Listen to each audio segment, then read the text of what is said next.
So we made the deer sausage yesterday. It sat overnight to absorb all the flavors. And we've pre-baked these sweet potatoes. These are not your normal orange sweet potatoes. These are called Haman. My cousin's farm in Virginia grows them. I will put the name of his farm up there. They're not orange. And these are an heirloom variety that is grown on the eastern shore of Virginia. And they start out kind of creamy colored, but they can turn almost to chartreuse. This one didn't do that quite as much, but they turn almost to chartreuse. This is the kind of sweet potato that we're working with today. So I'll clean these up while we get the sausage cooked.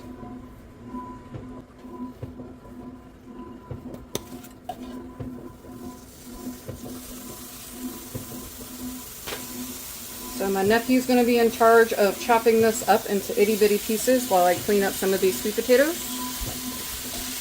And the point of these sweet potatoes is as like a binder in your ravioli. My husband is not a huge fan of ricotta cheese or really just cheese and pasta at all. So we use sweet potatoes as a binder, and that'll help protect your pasta too from being like pierced by any extra big pieces of ground meat that might be left over.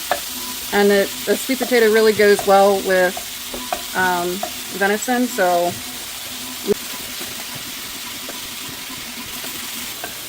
you see that pretty green. It started out almost white. Just such a cool color.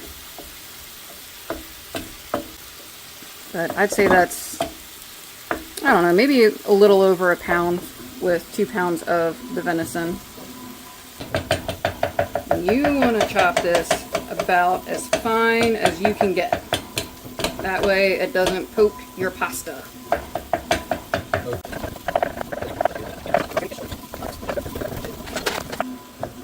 Alright, so now we're going to start mixing these in. It helps to mix them if you mush them a little bit. I got really lucky having my nephew here to help today.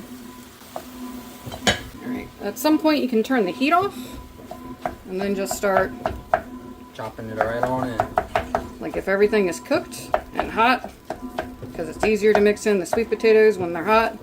Yep. You just start incorporating everything.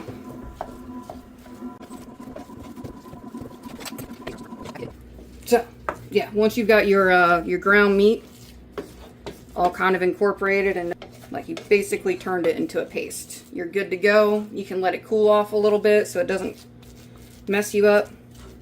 But we've got this done while our pasta is resting. The pasta dough is resting, and then up next we'll be rolling out pasta and making ravioli.